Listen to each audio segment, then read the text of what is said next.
চ্যানেলের বিশেষ আয়োজন 13টি প্রশ্নে আজকের অতিথি একজন অভিনেতা, নাম রাশেদ সীমান্ত। দুর্দান্ত একটা ওপেনিং আমরা দেখেছি আপনাকে, যখন স্ক্রিনে ইনোসেন্ট একটা সাধারণ মানুষ এবং অভিনয় একেবারে সাবলীল, আমরা মুগ্ধ হয়ে গিয়েছিলাম। এবং তারপর কিছু কাজের ধারাবাহিকতা থাকলেও সেই অর্থে যেভাবে সিঁড়ি বেয়ে উপরে ওঠার কথা সেভাবে আমরা স্ক্রিনে আপনাকে পেলাম না কেন? আসলে অভিনয়টা আমার পেশা না, এটা আমি শখে করি।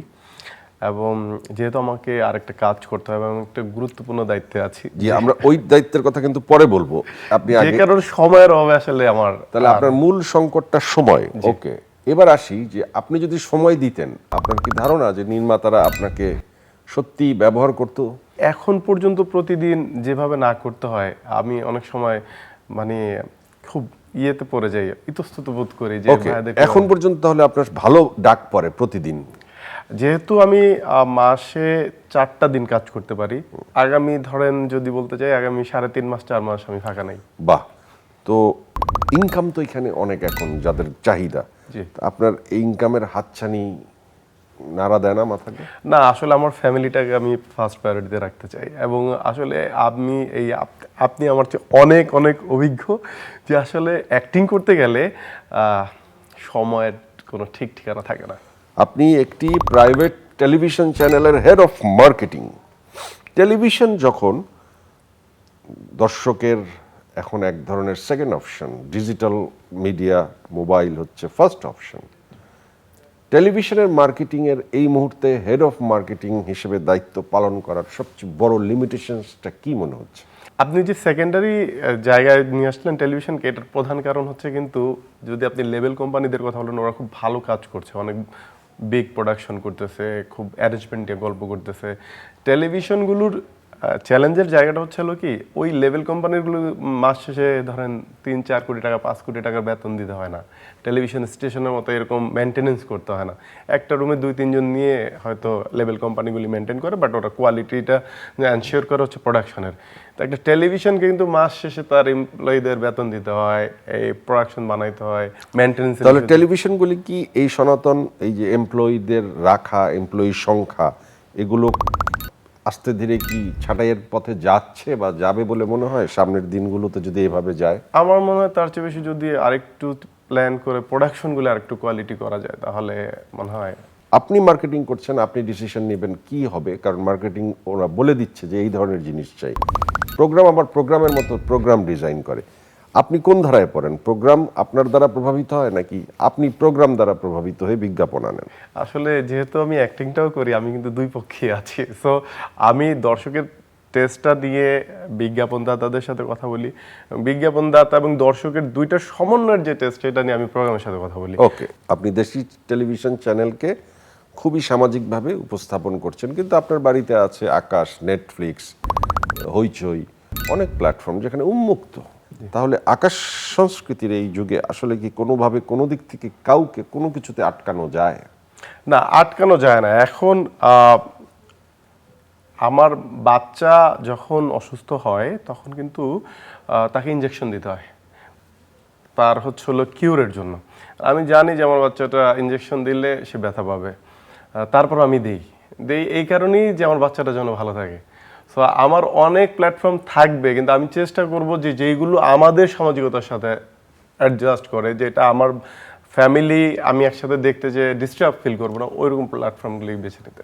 সোশ্যাল মিডিয়াতে ভাইরাল তারকারা যারা ভাইরাল হয় তাদের ডিমান্ড কি আসলে বিজ্ঞাপন সেক্টরে বাড়ে, নাকি এক ধরনের আসলে সেই জায়গায় হাসির পাত্রই তারা হয়? না, অবশ্যই এটা ডিপেন্ড করে সে কীভাবে ভাইরাল।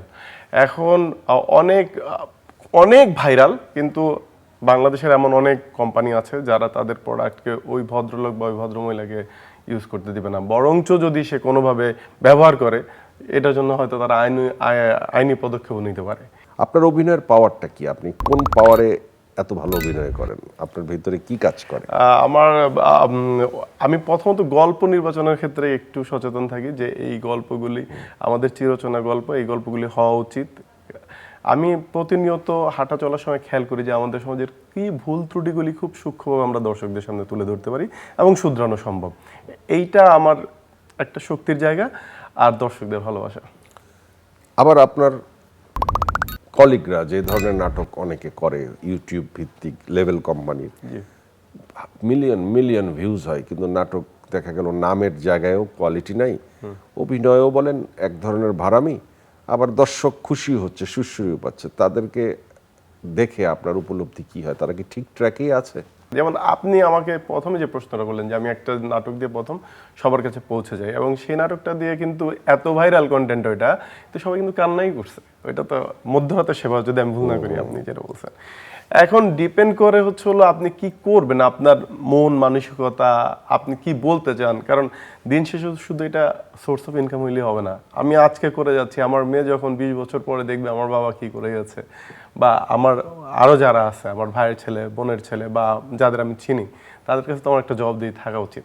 অভিনয় করার জন্য সুদর্শন হওয়ার জরুরি কতটুকু? যেহেতু আপনি বা আমি সুদর্শন না, সেহেতু সুদর্শন। এই প্রশ্নটা কমনলি আমি করতে পারি। এটা প্লাস করে, বাট অপরিহার্য না। প্লাস করে। নায়িকারা বা অভিনেত্রীরা খুব বেশি ফেমাস না হলে বা পছন্দের নায়ক না হলে অভিনয় করতে চায় না অনেকেই। আপনি ইচ্ছা করলেই একজন বড় নায়িকার সাথে কাজ করতে পারবেন বলে মনে হয় না। আপনার ক্ষেত্রে আমি জানি না, হয়তো আমিই পারবো না। এই যে এই আচরণটা, এটাকে আপনি কি চোখে দেখেন? এইটা আসলে ফেমাস হওয়ার চেয়ে হচ্ছে হলো যে ওই যে যেটা সিন্ডিকেট বলে আমাদের বাজারে, সেটা বেশি। আমি অনেক এরকমও জানি, অনেক জনপ্রিয় অভিনেতা কিন্তু তার সাথে অমুক অভিনয় করছে না, কারণ সে আরেকজনের সাথে এঙ্গেজ বা অন্য জুটির সাথে করছে। এইটাকে আমি খুব ভালোভাবে দেখি না। এটা কারণ আপনি তো আমাকে বিয়ে করছেন না ভাই, বা আমিও তো ওই নায়িকাকে বিয়ে করছি না। আমি জাস্ট যেই সময়টার জন্য তার সাথে অভিনয় করবো ওইটুকুই। এরপরে তো তার সাথে আমার আর কোনো সম্পর্ক থাকা উচিত না। ব্যক্তি জীবনে হয়তো দেখলে বন্ধু বান্ধব হিসেবে সম্পর্ক থাকবে। সো এইটাকে আমি হীনমন্যতা মনে করি, এর বাইরে আর কিছুই না। ওটিটি প্ল্যাটফর্মের যে জয়গান আমরা শুনেছিলাম বা যেভাবে উজ্জ্বল হওয়ার সম্ভাবনা দেখেছিলাম, এই মুহূর্তে এসে আপনার কাছে চিত্রটা জানতে চাই যে কি উজ্জ্বল হচ্ছে নাকি এক জায়গায় থেমে আছে? না, ওটিটিতে ভালো ভালো কাজ হচ্ছে, তবে ওটিটি তো আসলে টাকা বা পয়সা দিয়ে দেখতে হয়। আসলে আমাদের সাধারণ মানুষের যে অবস্থা, তারা আসলে ওই জায়গায় পৌঁছতে আরও সময় লাগবে। তার চেয়ে দেখা যাচ্ছে ইউটিউবেও কিন্তু অনেক ভালো কন্টেন্ট হচ্ছে। হয়তো ওটিটি আরও সময় নেবে, একটা সময় যে আরও ভালো করবে, কিন্তু সেইটার সময় সাপেক্ষ। Thank you very much. চ্যানেলের দর্শকের উদ্দেশ্যে কিছু না বলা কথা যদি বলতেন। না বলার কথা কিছুই নাই, শুধু এইটুকু বলতে চাই যে আমি এই যে আজকে আমার প্রিয় একজন মানুষের সামনে বসে ইন্টারভিউ দিলাম, এটা আপনাদের কল্যাণেই সম্ভব হয়েছে, আপনাদের ভালোবাসার কল্যাণেই সম্ভব হয়েছে।